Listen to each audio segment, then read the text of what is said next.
Olá, estudantes! Sejam bem-vindos à aula de hoje do nosso componente de hábitos sustentáveis, tá? Do aprofundamento de ciências em ação. Eu sou a professora Eveline e estarei aqui com vocês passando aí algumas informações, tá? Mas eu não estou sozinha, tenho os intérpretes de Libras aqui comigo para ajudar nessa comunicação, que é a Amanda e o Felipe. Olá! Antes, vamos conversar um pouquinho sobre os objetivos da nossa aula, Aprender a identificar os pontos fortes e pontos a serem melhorados do plano de ação. Nós comentamos na última aula, dei só uma introdução dos planos de ação, nós vamos comentar um pouquinho mais sobre ele hoje. Aprender a dinâmica da logística reversa e compreender a importância da destinação final ambientalmente adequada, ou seja, a dinâmica da logística reversa e a destinação finalmente e ambientalmente, adequada estão presentes aí na legislação, de 2010 do Plano Nacional de Recursos Sólidos, ok? Estão aí na tela para vocês verem os eixos estruturantes, que trata de investigação científica, processos criativos, empreendedorismo e mediação e intervenção sociocultural, ok? E as nossas habilidades contempladas na aula de hoje, Quem quiser dar uma olhada nas habilidades, dá um print aí na tela, tá? Antes de começarmos tudo, é interessante você pegar aí seu diário de bordo, um caderninho para anotação, para você anotar os pontos que você achou mais interessante, os pontos que você teve uma dúvida, para os seus estudos aí, para você visitar, olhar posteriormente, tá? Se a gente deixar só pela vontade do cérebro, ele deleta metade, A gente sabe disso, que não dá para lembrar de tudo. Então é interessante aí você anotar. Tem gente que gosta de desenhar também, Faz desenho esquemático, que é mais fácil para estudar, aí é a sua preferência, ok? Antes de falar da revisão, eu vou fazer minha autodescrição, tá?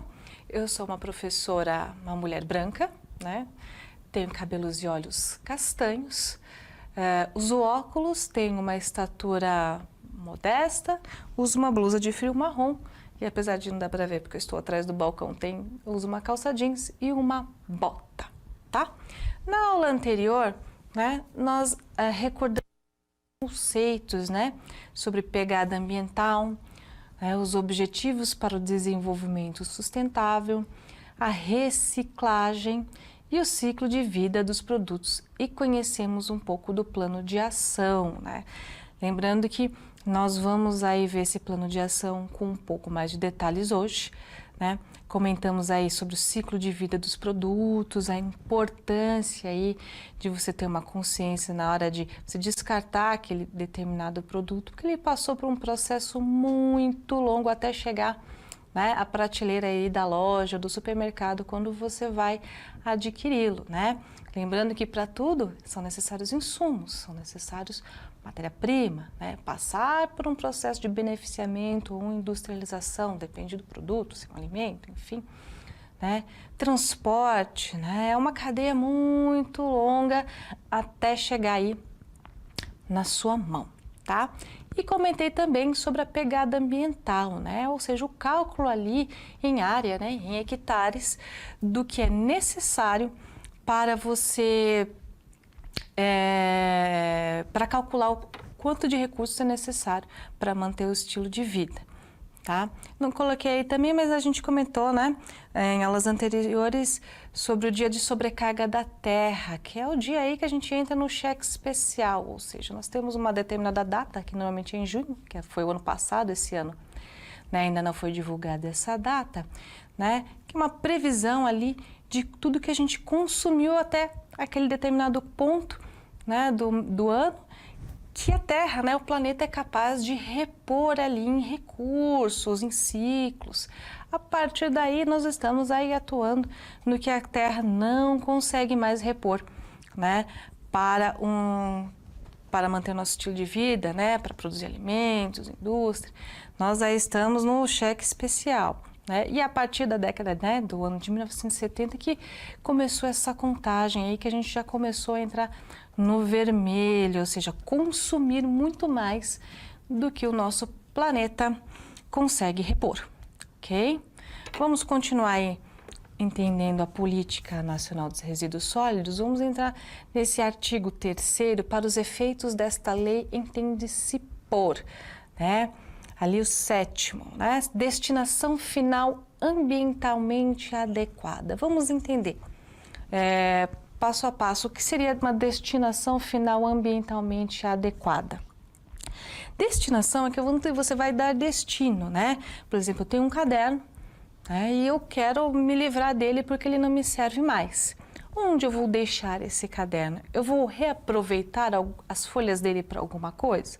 Para rascunho, para picotar e colocar numa caixa para proteger algum material que eu vou guardar? Né? Qual a destinação? Se eu vou jogar no lixo mesmo de casa. Né? Então, qual é a destinação? Agora, quando eu penso em destinação final, ou seja, opa, não vou utilizar mais. É destinação final, acabou, fim. Né? Eu vou jogar no lixo? Né? Então, eu vou jogar no lixo reciclado, né? Que vai para o reciclável para ele ser reaproveitado, passar por todo o processo. Ou seja, ambientalmente adequado, né? Então, eu não posso descartar esse caderno em qualquer lugar, né? Ele tem que ser destinação final, como eu falei, ambientalmente adequado, ou seja, no local onde eu posso mandar para reciclar. Não posso jogar na rua, né? Não posso jogar em qualquer lugar, porque estaria ali fora da legislação. Então, vamos lá. Destinação de resíduos que inclui a reutilização, a reciclagem, a compostagem, né? Ou, por exemplo, em casa, a sua mãe cozinhou ali, fez verduras, sobre os talos das verduras, né? O que fazer? Você mora em uma casa, tem um jardim, tem condições de ter uma composteira, então isso não vai para o lixo. Né, porque vai virar adubo para o seu jardim. Então, você vai colocar pegar esses talos ali daquela verdura, pica em pedaços bem pequenininhos e vai dispor ali na sua composteira que previamente você montou lá, você preparou aquela composteira. Né? E as bactérias, né, as minhoquinhas, vão fazer o trabalho delas ali de decompor aquele alimento que no final das contas ali vai sobrar aquela matéria orgânica para você colocar ali na sua horta. Ok? Tá? Ou se você mora no sítio, aqueles restinhos de verdura vai para as galinhas, enfim. Né? A recuperação e o aproveitamento energético, né? Por exemplo, existem indústrias ali, que eu já comentei acho que numa aula anterior, a indústria de cana-de-açúcar, né? Vai lá para a usina para produzir cana-de-açúcar ou etanol, né? E sobra o bagaço daquela cana, tá? Então, o que fazer com aquele bagaço? Pode ser biomassa, que eu posso triturar e colocar na plantação e utilizar como fertilizante. Ou essa biomassa vai para a queima para produzir energia que vai abastecer essa indústria, tá? Ali por meio de uma termoelétrica, né? Existem muitas empresas aí que utilizam esse dispositivo, tá? Ou outras destinações admitidas por órgãos competentes, né, como o Cisnama, o Sistema Nacional também de Vigilância Sanitária e o SUASA, né, que também são órgãos competentes que eu vou comentar mais para frente aqui. Entre eles, a disposição final. Onde é a disposição final mesmo, que a gente já comentou em outras aulas? Né? No aterro sanitário, não é no lixão, né? Não é na esquina, é no aterro sanitário. Observando normas operacionais e específicas, né? Ou seja, são procedimentos, né, adequados a evitar danos ou riscos à saúde pública, à segurança e a minimizar impactos ambientais diversos, ok? Seguindo em frente, né, só para elucidar aqui o que é a SUASA, né? Foi um órgão instituído pela Lei 9.712, tá, de 1998, que alterou uma lei anterior, 8.171, né, de 1991, regulamentada pelo Decreto 5.741 de março de 2006. Qual que é a função dela? o propósito de organizar ações de vigilância e defesa sanitária dos animais e vegetais, tá? Sob a coordenação do poder público, nas várias instâncias federativas e no âmbito da sua competência. Por exemplo, eu tenho uma granja, vamos supor, estou só chutando, eu tenho uma granja que eu crio aves, né, galinhas, para a produção de ovos. É essa SUASA aí que vai atuar para saber se as galinhas, né, se a minha empresa, ela está de acordo com as normas sanitárias, né, que o animal está saudável, tá? Que não vai trazer risco à saúde humana dentro da produção desses ovos, ok? Articulando com o Sistema Único de Saúde, ou seja, o nosso querido SUS, né? Que no que for atinente à saúde pública, visando a promoção da saúde. Vocês sabem, né, que não podem, só para fugir um pouco do assunto, mas nem tanto, a gente não pode comer ovo cru, tá?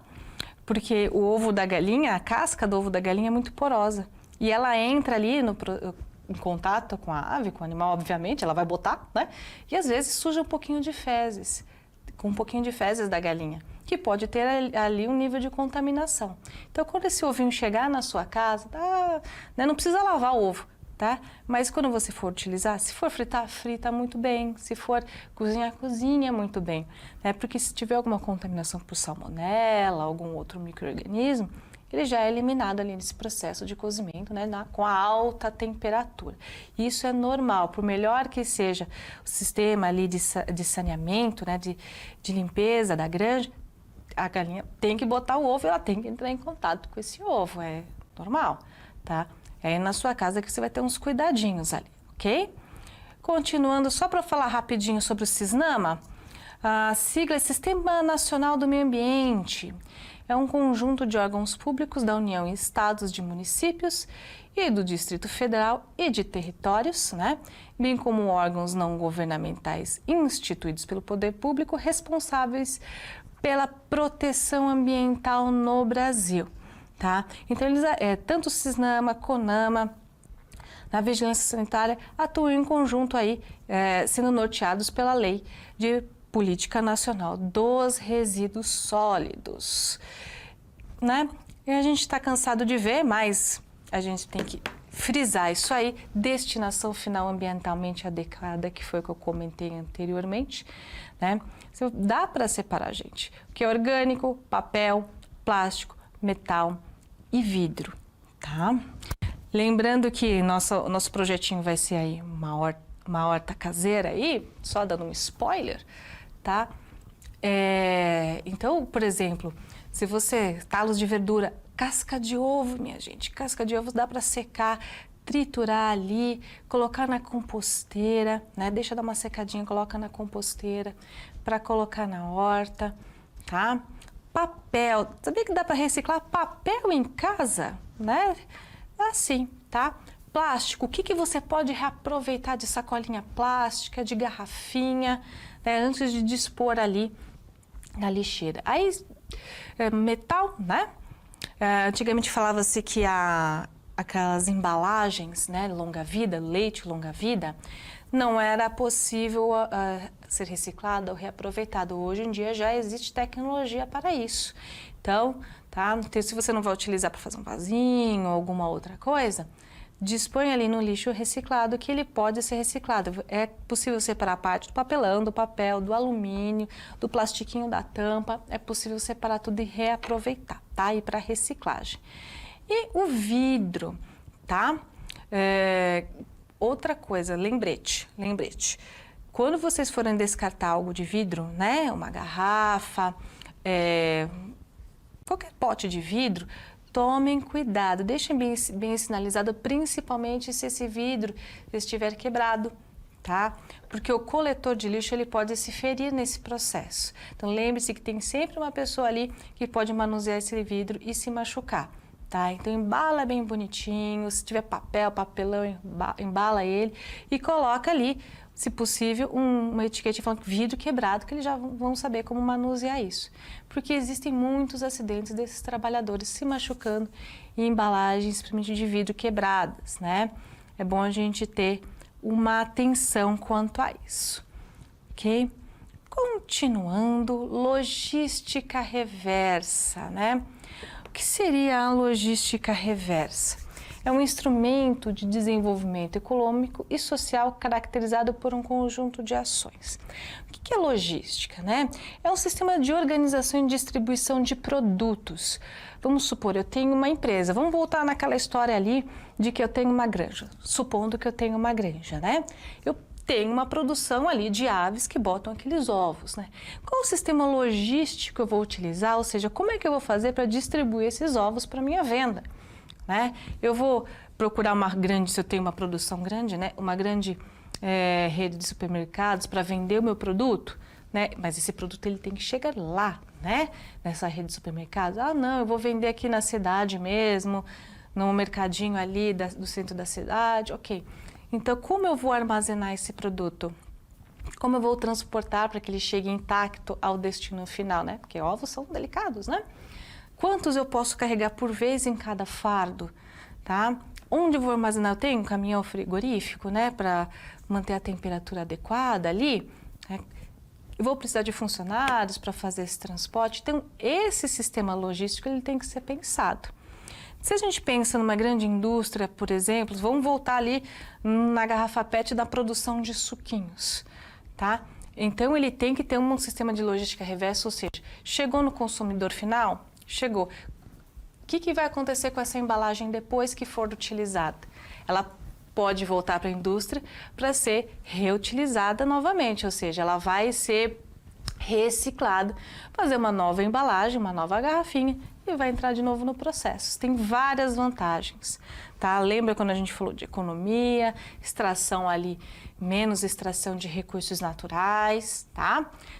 Vamos continuar. Olha, procedimentos e meios destinados a viabilizar a coleta e a restituição dos resíduos sólidos ao setor empresarial para reaproveitamento em seu ciclo ou em outros ciclos produtivos ou outra destinação final ambientalmente adequada. Temos aí vários exemplos. Por exemplo, vamos lá na garrafa de vidro. O vidro ele pode ser reciclado assim indefinidamente. Ele não tem limite, eu só posso reciclar vidro 2 ou 3 vezes. Não.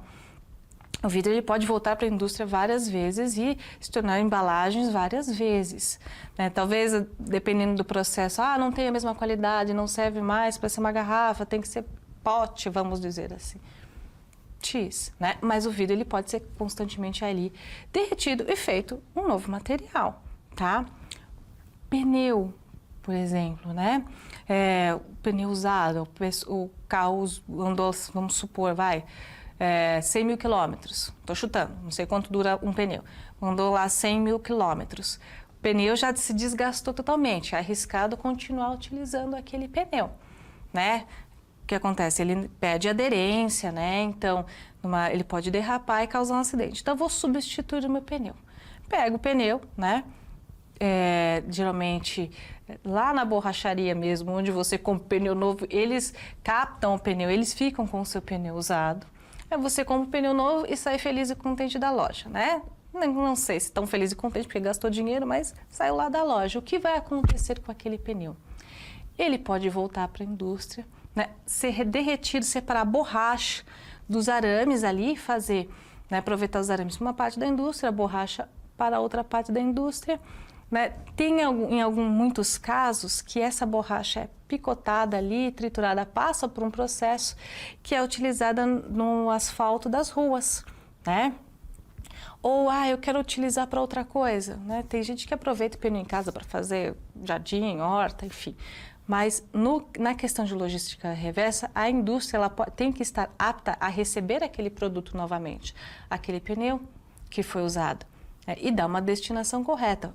Vamos reaproveitar? Vamos reciclar? O que dá para ser reaproveitado desse pneu, né? Alumínio. O alumínio é outro material aí que ele pode ser reciclado indefinidamente, né? Constantemente. Então, aquele alumínio que estava na embalagem longa-vida do seu leitinho, que está em embalagem de latinha, né? as latinhas de refrigerante. O Brasil aí é um dos países, acho que não está em primeiro lugar, mas é um dos países que mais recicla latinhas no mundo. Isso é um recorde muito legal, tá? Porque aí esse alumínio ele volta para a indústria e se transforma em latinhas novamente. Esse é o grande X da questão da logística reversa. E a gente pode fazer isso com diversos materiais, tá? Embalagens plásticas, né? De shampoo, de creme e tal. Tem locais em que, lojas, inclusive, de cosméticos, de perfumaria, que eles recebem essas embalagens. Tem um programa de logística reversa muito interessante, que essas embalagens voltam para a indústria e não precisa ser necessariamente daquela marca em específico, né? Volta para a indústria para ser reutilizado novamente. É tudo triturado, derretido e vai virar embalagem novamente, né? Agora, tem coisas que não dá para reciclar ou reaproveitar, né? Que a indústria tem que recolher e dar uma destinação ambientalmente adequada. Quais seriam? Lembra da pilha, né? Da nossa pilha, baterias, né? Cartucho de impressora, né? Principalmente de toner, né? Então, vamos focar ali na bateria. A bateria tem um materialzinho radioativo ali, que se você descartar no lixo comum, né, ele é um grande contaminante de lençol freático, tá? Ele vai dispor ali no solo, vai lixiviar, vai decantar para o fundo ali, conforme chove, né? O solo vai absorvendo aquilo. Perigoso entrar em contato com lençol freático e ali causa um problema sério, certo? Então, existem locais aí com muita atenção, tenha muita atenção, não descarte pilhas, baterias no lixo comum, tá? Tem várias lojas em vários locais, tem que procurar ali, dá uma pesquisadinha na internet, né? Onde você descarta essas baterias. Existem lojas de grande porte que já tem o descarte ali de bateria e cartucho, bem na entrada da loja, né? Tá? Para vocês terem atenção, isso aí volta para a indústria. Okay? Ou eles dão a destinação correta, né? Ou descartam da maneira correta. Tudo bem, pessoal? Vamos seguir, né? Aí tem um esqueminha aí da logística reversa, né? Na tela para vocês. Nós temos aí duas origens, vamos lá. Materiais novos, né? Vamos supor, ou seja, aquilo que eu tirei da natureza, né? Aqueles insumos que eu utilizei para produzir ali meu suprimento, né? Então, ele passa um processo de produção, distribuição, tá? E uso, né? Um processo logístico aí direto.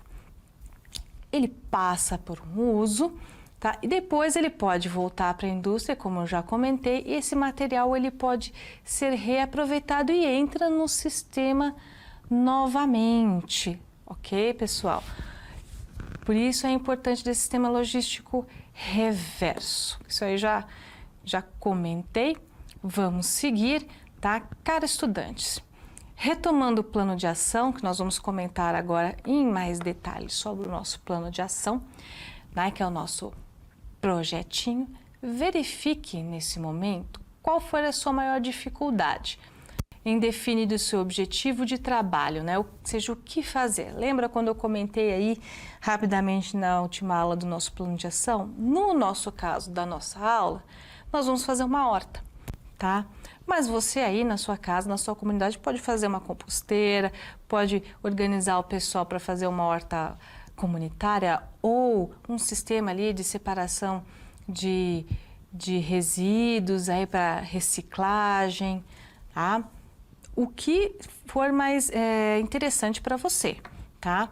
Faça uma lista de possíveis tarefas daquilo pelo qual você tem maior afinidade. Ou seja, o que você... Faz uma listinha, um checklist, o que você acha interessante fazer? O que você tem aptidão, né? Ou interesse, ou facilidade de fazer, tá? Ou ação de maior aptidão para a sua comunidade. Ou seja, onde você mora, o que está necessitando mais, ok? Planejamento estratégico é fundamental para o sucesso do seu projeto. Ou seja, Quando eu vou iniciar uma ação, um projeto, seja ali um estudo, um trabalho, né? Uma ação na minha comunidade, eu tenho que colocar na ponta do lápis tudo o que eu preciso, né? Porque se eu não planejar, eu não vou conseguir sair do lugar. No decorrer das ações, no decorrer do desenvolvimento ali do meu projeto, vão surgindo ali problemas variáveis e você tem que, se você está com tudo sistematizado, tudo organizado, você consegue superar esses desafios, senão você se perde totalmente e desiste daquela ação. E mesma coisa quando as pessoas falam assim, eu vou começar a fazer exercícios. Né? Se você não colocar uma meta, não planejar quando que eu vou fazer, onde eu vou fazer, né? Se você pretende fazer musculação e não gosta de musculação, então é melhor você procurar outra atividade física que lhe agrade mais, que seja mais fácil para você fazer, tá? Então, tudo na vida que nós vamos iniciar, nós devemos planejar, fazer metas a curto prazo, médio prazo e longo prazo. No nosso caso aqui, vamos seguir? No nosso caso aqui, eu vou dar um exemplo de horta, nós vamos trabalhar a horta, mas você aí na sua casa, você pode fazer o projeto que você achar mais interessante, tá? Eu vou usar a horta só como exemplo de como a gente pode se organizar para colocar uma ação em prática, ok? Retomando ali o plano de ação. Primeiro, você vai escolher o que fazer, né? Porque se você não tiver um ponto de partida, não sabe o que você quer, né? O que você precisa, você não sai, né? A gente não tem condição de sair do lugar. No meu caso, eu escolhi a horta caseira porque eu achei mais interessante para eu fazer, né? Mais fácil de demonstrar, né? E que muitas pessoas também podem realizar em suas casas, porque nem todas as pessoas possuem um quintal, né? Um espaço para colocar uma horta, tá? E mesmo se você mora em apartamento, no entanto, você tem condição aí de fazer uma horta caseira. Tá? Pode ser em vaso, pega um cantinho onde bate o sol é de extrema importância, né? Sem o sol, a sua horta não se desenvolve, mas dá para fazer uma hortinha ali em vasos, é possível fazer em casa, tá? Por isso que eu não escolhi ali, que seria também muito interessante uma composteira. Às vezes, por mais bem feito que uma composteira possa ser, né? Que ela não dá cheiro, num apartamento pequeno, né? Pode complicar ali a logística da família, né? Pode incomodar. Então, por isso que eu escolhi a horta. A gente não sabe ali como foi cultivado, né? O que solo foi cultivado. O alimento está caro, né? Então, se eu tenho ali, eu tenho em casa alecrim, manjericão, né? Eu tenho alguns temperinhos interessantes que eu vou lá, é fácil, eu pego, eu estou cozinhando, vou lá e pego o tempero, é fácil, está à mão, ok? Então, eu fiz para facilitar e para ter acesso a um alimento mais saudável e por um custo um pouco menor, né? Onde fazer? Aí, você vai, né? No meu caso, eu vou utilizar hortas e é um projeto que dá para fazer, utilizar vasos, desculpa, é um projeto que dá para fazer em casa, né? Mas você pode fazer esse projeto na sua comunidade, numa praça, né? Num terreno da sua avó, tanto faz. Escolha um local adequado para realizar ali o seu projeto. Eu não tenho nada a ver com horta, professora, eu quero fazer um projeto de jogar capoeira com o pessoal, ensinar capoeira. Ótimo, que local você vai fazer? Com quem? Quais são os participantes? Essas pessoas estão dispostas a entrar no projeto? Vão ajudar? São adultos? São crianças? Quando é que eu vou começar a fazer? Né? Vou fazer de fim de semana, vou fazer durante a semana, isso vai depender muito do local, né, e do projeto que você escolheu. E por último, não menos importante, quanto custa, né, porque tudo nessa vida tem custo. Você vai precisar de ferramentas, né, de insumos, você tem que ter essa previsão aí. Mas nós vamos nas próximas aulas pensar aí ponto a ponto de forma mais detalhada para ficar mais fácil. Ok, pessoal? Tá? Eu agradeço aí muito a participação de vocês. Espero que vocês tenham gostado. Avalie a aula para ver se vocês gostaram ou não, no que nós podemos melhorar. E até a próxima. Obrigado. Tchau, tchau.